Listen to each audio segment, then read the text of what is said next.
What is going on? How's everybody doing today?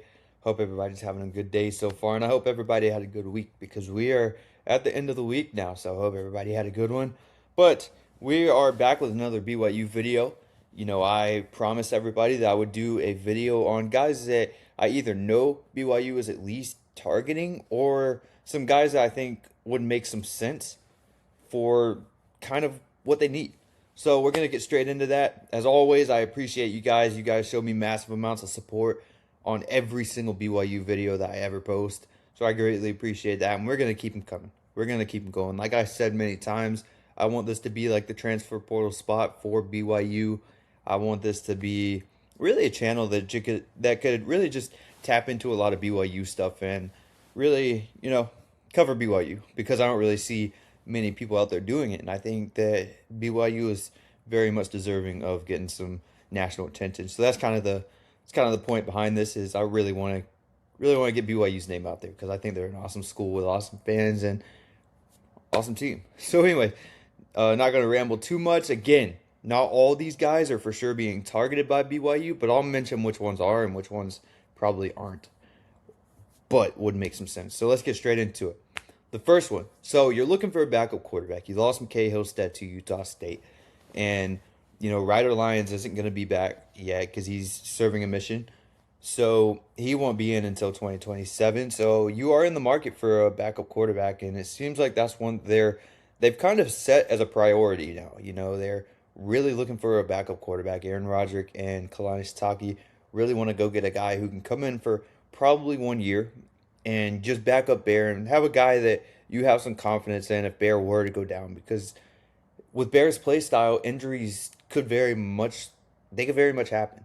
And I don't wish that upon him, but the way he plays is not it's a very unique style for a quarterback. So there's a good shot at injuries, I would say. So you do want a very reliable backup. So the first one that I do know they're going after is CJ Tiller.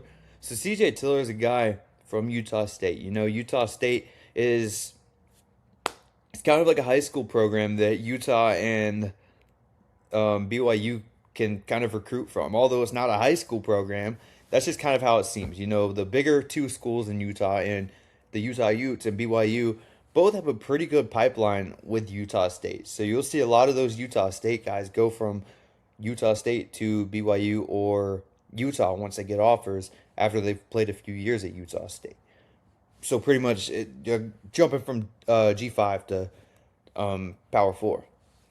So CJ Tiller is a quarterback at Utah State who has yet to see playing time, but he's a guy that was recruited by both Utah schools out of high school, and he's just like I said, it's nothing flashy, but it's a guy that can come in and back up Bear, and a guy who they've probably watched a lot in high school and have some confidence in him. Now I can say that they are linked to him, they are targeting him, and as of right now, he would probably be the favorite to get the backup quarterback job.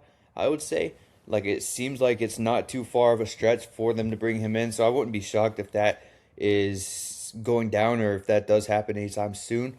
But yeah, that's just one that I kind of wanted to mention a little bit because I think it's very interesting there, and I do know that BYU is after him. Now, another one that I do know that BYU is after is Jaden Davis. So Jaden Davis is a former top player in his high school class. He was one of the top quarterbacks coming out of his class, very highly touted, who just didn't ever see the playing time at Michigan. And I think he got to throw one pass at Michigan, one or two passes, and it was a pick. So it wasn't good. It wasn't good. And a lot of Michigan fans just kind of gave up on him after that because, like I said, it was one pass and a pick. Not what you want to see, but he's never had I guess, the developmental system over at Michigan because really any quarterback that goes over there, you never really see him highly developed as a quarterback. So I think Jaden Davis was kind of in a bad situation over there, and he is transferred out because obviously he fell further down on the depth chart once Bryce Underwood came into Michigan as well. But like I said, he was very highly touted out of high school, and BYU did host him on a visit, I think last week or week before. So Jaden Davis has been to BYU as of the last few weeks. I don't know if he's went back yet. I don't know if a decision is coming or not because I don't know how big Jaden Davis' market is. Like I said, Didn't get much playing time, barely any playing time. I think he got 1 or 2 snaps at Michigan. But some teams, I'm sure, are out there that scouted him in high school and really like what they saw and still think he has a very high ceiling out of high school. Now, if BYU can go out and get Jaden Davis as a backup quarterback, I think that's a very good job because there is a ceiling there. Now, for Jaden Davis, this will probably be a move that you come into BYU, and I don't know if he would compete with Ryder for a starting job once Bear is gone, or if Jaden would be gone by then, assuming Ryder does stick around, which I hope he does. But yeah, Jaden Davis, I do know BYU is in on him, so that's a backup quarterback option as well.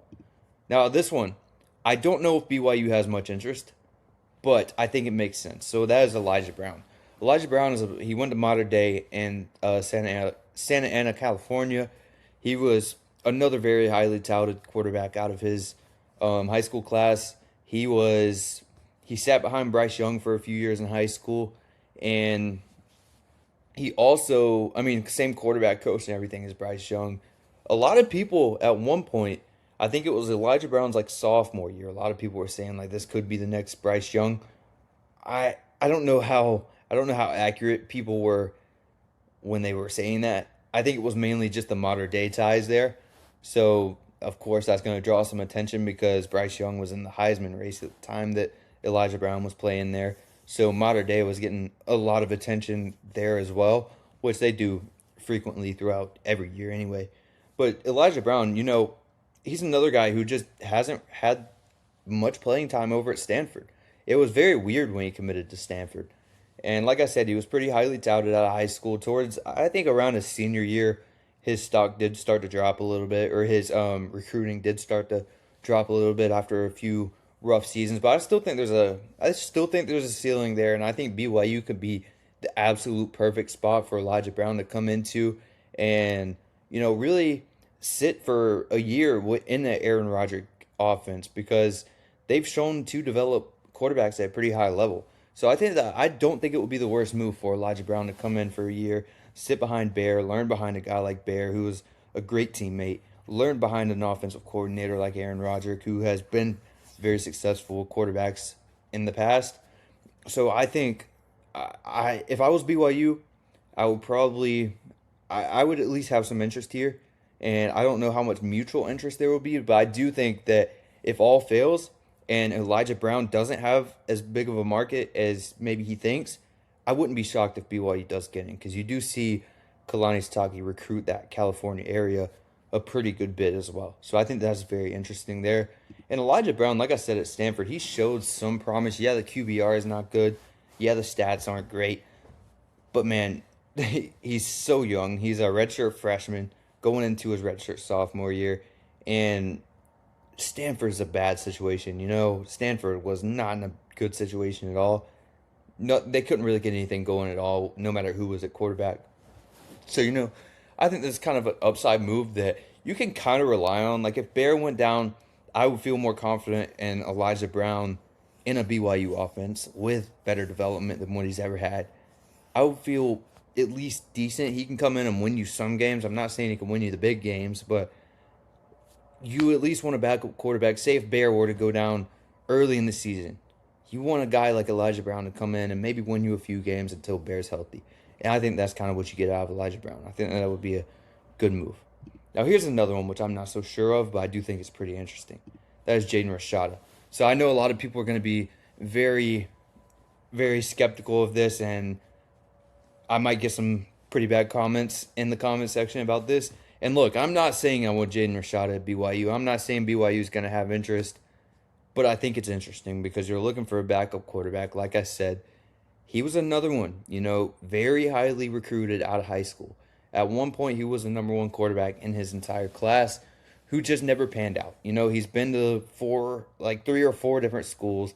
He had a very up and down recruitment, committed to 2 or 3 different schools. It was a rough ride for him. He's been at Arizona State. He's been at Florida. He's been at Georgia. He's been at Sac State.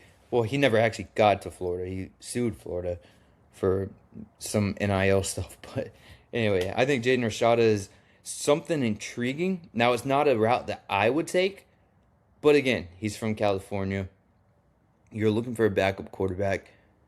And maybe Jaden Rashada can come into Aaron Roderick's offense and really kind of revamp his career.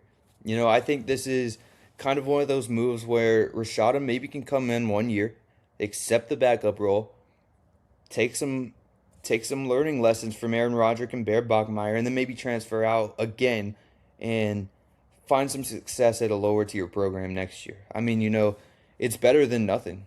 I mean, he didn't even play much at Sacramento State. So that's interesting there. And it's not, I wouldn't be totally shocked if it did happen, but as far as I know, BYU doesn't have any interest there, and I think it's maybe for the better. But I mean, I don't think it would be the absolute worst. I don't know. I don't know. Very, very skeptical of that. But anyways, the next one. So again, you're looking for depth. You're looking for depth at the running back position. So you are getting L.J. Martin back, which is absolutely massive. Now, Byron Ellison Jr. from Tulsa, he has some ties to BYU. He's had some ties to BYU in the past. I believe he was heavily recruited by BYU out of high school as well. He is from Texas, so he has that gritty Texas running back feel to him. So I think Byron Ellison would be a very good 1-2 punch with LJ Martin. That's because you really need depth, and you are looking for a running back too right now, only because of some injuries. You have some good running backs in that running back room that have just dealt with injuries, so you want more depth there. So I think Byron Ellison would be a very good pickup. And again, it's nothing flashy, but something to keep an eye on. I think BYU does have some interest here. I've heard some word that BYU is sort of in on him. I don't know how much interest there is, but I do think it's something interesting because there are past ties there. Now the next one is running back out of Oklahoma State. Sesi Villahi. Sorry, I'm so bad with names. But anyways, from Salt Lake City, so that's a plus already. This is another guy who was recruited to BYU. I can't remember. One of these guys was committed to BYU at one point. Maybe it was Sesi.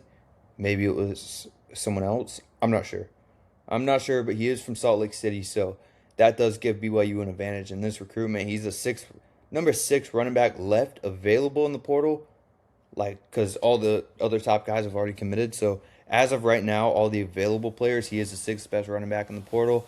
He's a smaller guy. He's going to be a little bit of that power back guy, I would think. Again, I don't know too much about him, but I do know that he was recruited by BYU. So that's something to look at. I do believe there's interest here as well. I've heard some stuff about maybe there being some interest here as well. So, yeah. Now, if we do look at quarterbacks, if you want to go outside of the names that I've mentioned, there's really not many guys left. Really not many guys left. I don't really know where BYU would go. They could go after Cardell Williams. I think Cardell Williams will be probably looking for a starting spot. Teron Dickens would be very good, but he's another guy who I think will probably get a starting spot somewhere. Very small quarterback, but very explosive, very fun player. I think he's very good, and he could fit into that quarterback room at BYU pretty good as well. I just don't know where they would go. There's really nobody left. So yeah. Anyway, that's kind of the video. Just wanted to go over some guys, like I said, that I know BYU will be targeting or are currently targeting, and some guys that I think make some sense. So yeah, I hope you guys enjoyed that. Like I said, we're going to keep pushing out this BYU content. I love covering this BYU squad, so we're going to keep doing it. And I have some more videos coming that I think you guys are really going to like. Some looks into the 2027 recruiting class, which I think is going to be very fun as well. So yeah, greatly appreciate you guys as always. Let me know in the comments if there's anybody in this video that you guys want that I mentioned, or maybe that I didn't mention. And if you've heard anything about BYU maybe targeting some other guys that I haven't had on this list yet. So yeah, I greatly appreciate you guys as always again. And that's it for this one. I'll catch you guys in the next one. Peace.